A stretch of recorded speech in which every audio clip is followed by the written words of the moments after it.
Friends, welcome back to my channel. अगर आप UGC net दिसंबर 2026 के लिए हिंदी आपका मेन सब्जेक्ट है तो ये वीडियो आप ही के लिए है। और हमारी जो है क्लासेस चल रही हैं, ये सरस्वती पांडे और गोविंद पांडे की हम बुक जो है कंप्लीट कर रहे हैं। बहुत इंपॉर्टेंट बुक है, इससे भी काफ़ी क्वेश्चंस बन जाते हैं। और ये जो इसमें वन लाइनर जो दिए होते हैं ना, आपका एक तो कॉन्सेप्ट्स को भी क्लियर करेगा, साथ में जो एक आप थ्योरी पढ़ते हो पूरी, तो आप थोड़ा सा भूल भी जाते हो या फिर आपको याद नहीं रहता, या बहुत सारी जो हैं चीज़ें होती हैं। लेकिन जो वन लाइनर में हम आपको ये करवाते हैं ना, तो आपको याद भी रहेंगी और साथ में आप इनके मतलब एक तरीके से क्वेश्चंस का पैटर्न सा भी बन जाता है। तो चलिए बिना देरी के शुरू करते हैं। हमारी क्लास जो है 9 तक हो चुकी है, आज 10वीं क्लास है, 10th क्लास है। तो आज की क्लास में हमारा पद यहाँ से शुरू हो जाएगा, जो कि मेन रहेगा, क्योंकि इसी से ही प्रश्न जो हैं बाकी बनते हैं। तो चलिए शुरू करते हैं।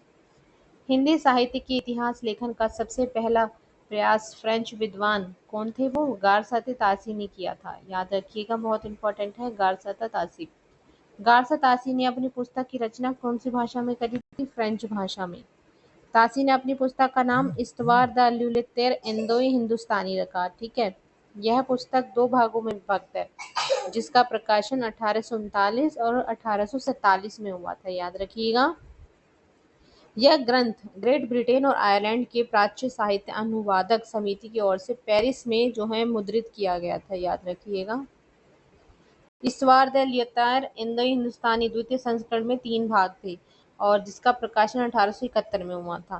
तासी ने अपनी पुस्तक में हिंदी और उर्दू के अनेक कवियों का जो विवरण है वो अंग्रेजी वर्ण के अनुसार किया। ठीक है, गारसत तासी में कुल 738 कवि हैं, जिनमें 72 कवि जो हैं हिंदी के हैं और शेष जो बचे हैं वो सारे उर्दू के हैं।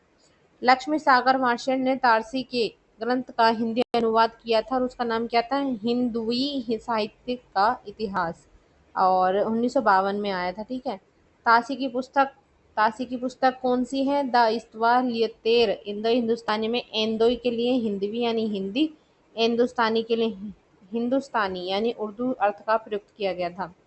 हिंदी साहित्यिक इतिहास लेखन परंपरा में हिंदी भाषा में लिखा गया प्रथम ग्रंथ जो था वो महेशदास शुक्ल द्वारा रचित था, जिसका नाम क्या था? भाषा काव्य संग्रह। फिर यह भाषा काव्य संग्रह का प्रकाशन 1873 में नवल किशोर प्रेस और लखनऊ में हुआ था। शिव सिंह सेंगर ने शिव सिंह सरोज नाम से जो है हिंदी भाषा में दूसरा इतिहास ग्रंथ लिखा और शिव सिंह सरोज का प्रकाशन 1838 में 83 में हुआ। ठीक है, याद रखिएगा, शिव सिंह सरोज में एक सहस्र यानी 838 भाषा कवियों का जीवन चरित्र तथा उनकी कविताओं का विवरण दिया गया है। सन 1888 में एशियाटिक सोसाइटी ऑफ बंगाल की पत्रिका में विशेषांक के रूप में गियर्सन द्वारा रचित the modern vernacular literature of Hindustan का प्रकाशन किया गया था। ठीक है, आगे देखते हैं। जॉर्ज गिरसन द्वारा रचित the modern vernacular literature of Hindustan को सच्चे अर्थों में हिंदी साहित्य का पहला इतिहास ग्रंथ माना जाता है। गियर्सन ने अपने ग्रंथ में 952 कवियों को जो है शामिल किया था। ठीक है, डॉक्टर किशोरी लाल गुप्त ने the modern vernacular literature of Hindustan का हिंदी साहित्य का प्रथम इतिहास शीर्षक से हिंदी अनुवाद किया और जिसका प्रकाशन 1957 में हुआ था। गियर्सन ने कवियों और लेखकों का कालक्रम, वर्गीकरण, उनकी प्रवृत्तियों को भी स्पष्ट किया है। विभिन्न युगों की काव्य प्रवृत्तियों की व्याख्या करते हुए उनसे संबंधित संस्कृति, परिस्थितियों, प्रेरणाओं का स्रोत का उद्घाटन किया। ठीक है, प्रस्तुत ग्रंथ को विभिन्न कालखंडों में विभक्त किया गया है। प्रत्येक अध्याय के काल विशेष रूप से सूचक है। जॉर्ज गिरिसन ने प्रथम बार हिंदी साहित्य का भाषा की दृष्टि से क्षेत्र निर्धारण करते हुए संस्कृत, प्राकृत, अरबी, फारसी मिश्रित उर्दू को उससे पृथक किया। हिंदी साहित्य के विकास का जो क्रम है उसका निर्धारण चारण काल, धार्मिक काल, प्रेम काव्य, दरबारी कवि के रूप में किया। 16वीं-17वीं शताब्दी के युग को भक्ति काल और हिंदी काव्य का स्वर्ण युग भी माना जाता है। गियर्सन की ये महत्वपूर्ण उपलब्धि है। मिश्र बंधु विनोद नामक इतिहास ग्रंथ की रचना की और मिश्र बंधुओं में तीन हैं, गणेश बिहारी, श्याम बिहारी, सुखदेव बिहारी। ठीक है, तो ये भी पूछे जाते हैं। मिश्र बंधु विनोद में, ठीक है, मिश्र बंधु विनोद में 4 भाग हैं। याद रखिएगा, ये 4 भागों में विभाजित है और प्रथम 3 जो भाग का प्रकाशन हुआ था 1913 में हुआ था, चतुर्थ भाग का 1934 में हुआ था। मिश्रबंधु विनोद में 4591 कवियों का जीवन वृत्त वर्णित है। इसमें अनेक अज्ञात कवियों को प्रकाश में लाने के साथ ही उनके साहित्य के महत्व को स्पष्ट करने का भी प्रयास किया गया है। ठीक है। मिश्रबंधु विनोद में कवियों का सापेक्षिक महत्व निर्धारण करने के लिए उनकी 4 श्रेणियां बनाई गई थी। हिंदी साहित्य लेखन परंपरा में आचार्य रामचंद्र शुक्ल द्वारा रचित हिंदी साहित्य का इतिहास का स्थान सर्वोच्च है। आचार्य शुक्ल का इतिहास मूलतः नागरी प्रचारणी सभा द्वारा प्रकाशित हिंदी शब्द सागर की भूमिका के रूप में हिंदी साहित्य का विकास के नाम से 1929 में प्रकाशित हुआ। हिंदी साहित्य के इतिहास में 1000 कवियों लेखकों को भी शामिल किया गया। ठीक है। आगे बढ़ते हैं। आचार्य रामचंद्र शुक्ल ने शिव सिंह सेंगर, जॉर्ज गियर्सन और मिश्रबंधु के इतिहास को कवि वृत्त संग्रह संज्ञा से अभिहित किया था, यानी उन्होंने उनको नाम दिया था आचार्य रामचंद्र शुक्ल ने। ठीक है, याद रखिएगा। आचार्य रामचंद्र शुक्ल ने, जबकि प्रत्येक देश का साहित्य वहाँ की जनता की चित्तवृत्ति का संचित प्रतिबिंब होता है, तब यह निश्चित है कि जनता की चित्तवृत्ति के परिवर्तन के साथ साथ साहित्य के स्वरूप में भी परिवर्तन होता चला जाता है। ऐसा कहने वाले कौन है? आचार्य रामचंद्र शुक्ल। आदि से अंत तक इन्हीं चित्रवृत्तियों की परंपरा को परखते हुए और साहित्य परंपरा के साथ उनका सामंजस्य बिठाना साहित्य का इतिहास कहलाता है। जनता की चित्तवृत्ति बहुत कुछ राजनीतिक, सामाजिक, सांप्रदायिक और धार्मिक परिस्थिति के अनुसार होती है। सर्वप्रथम आचार्य शुक्ल ने साहित्य इतिहास को आलोचना से पृथक किया तथा अपने विकासवादी वैज्ञानिक दृष्टिकोण का परिचय दिया। आचार्य शुक्ल ने साहित्य इतिहास के प्रति एक निश्चित और सुस्पष्ट दृष्टिकोण का परिचय देते हुए युगीन परिस्थितियों के संदर्भ में विकास क्रम की व्याख्या करने का प्रयास किया। आचार्य शुक्ल ने काल विभाजन के अंतर्गत हिंदी साहित्य के 900 वर्षों के इतिहास को 4 सुस्पष्ट कालखंडों में विभक्त किया। शुक्ल जी ने भक्ति काल को 4 भागों या शाखाओं में बांटकर सर्वप्रथम शुद्ध और दार्शनिक धार्मिक आधार पर प्रतिष्ठित किया है। ठीक है। अब देखिए यहाँ पे भक्ति काल है। भक्ति काल में भी 2 आएंगे आपके, निर्गुण धारा और सगुण धारा। सगुण और निर्गुण धारा में आपकी एक तो आएंगी प्रेमाश्रयी ज्ञानाश्रयी शाखा और प्रेमाश्रयी शाखा, और सगुण में राम भक्ति शाखा और कृष्ण भक्ति शाखा। ये जरूर याद कर लीजिएगा। ठीक है। रामचंद्र शुक्ल ने अपने इतिहास में पहली बार कवियों और साहित्यकारों के जीवन चरित्र संबंधी इतिवृत्त के स्थान पर उनकी रचनाओं के साहित्य मूल्यांकन को प्रमुखता दी। ठीक है। उनके जो रचनाओं के साहित्यिक मूल्यांकन है उनको रुचि दी है उन्होंने। एडविन ग्रिफ्स महोदय ने 1917 ईस्वी में अंग्रेजी भाषा में स्केच ऑफ हिंदी लिटरेचर नाम से हिंदी साहित्य का एक संक्षिप्त इतिहास ग्रंथ लिखा।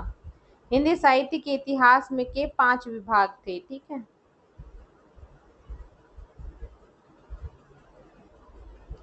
उसके बाद है सन 1920 में एफ.ई. के अंग्रेजी भाषा में ए हिस्ट्री ऑफ हिंदी लिटरेचर नाम से एक इतिहास ग्रंथ लिखा।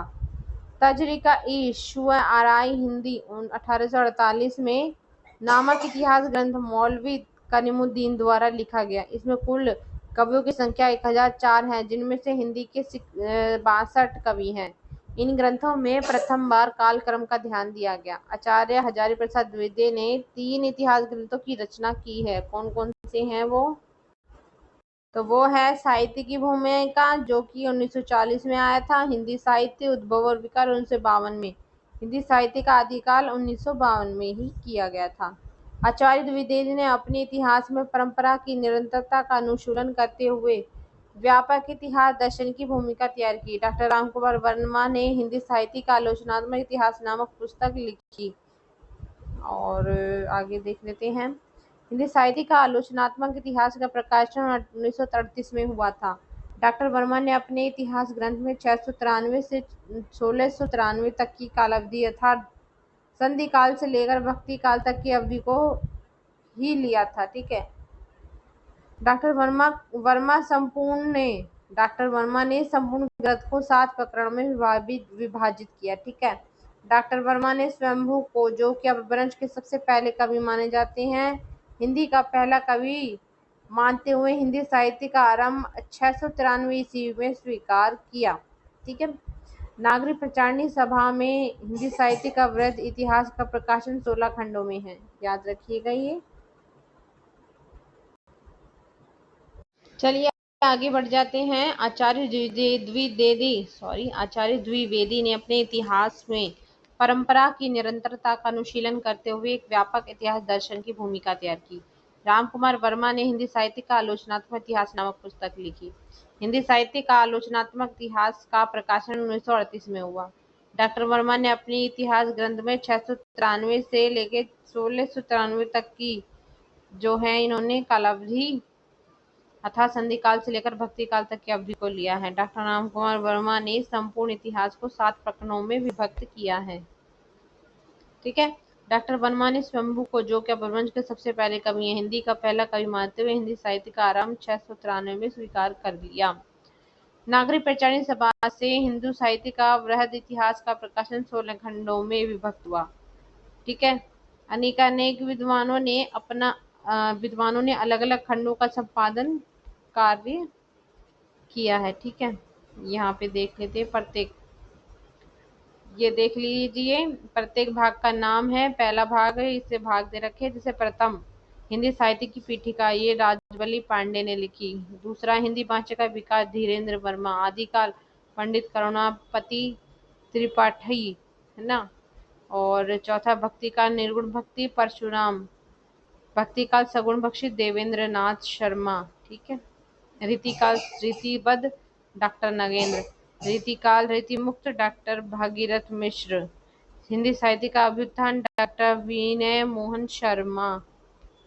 ठीक है, ये है। आगे देख लेते हैं द्विवेदी काल 10वां जो है। ठीक है,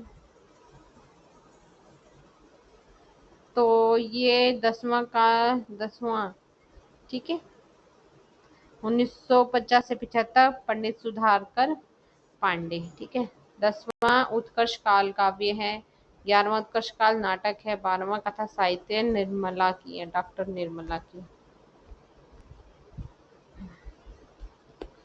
तो यहाँ देखिए बहुत सारे ही आपको मिल जाएंगे।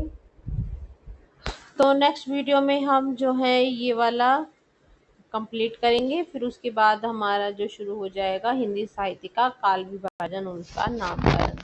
तो मिलते हैं नेक्स्ट वीडियो में, तब तक के लिए आप सभी का बहुत बहुत शुक्रिया।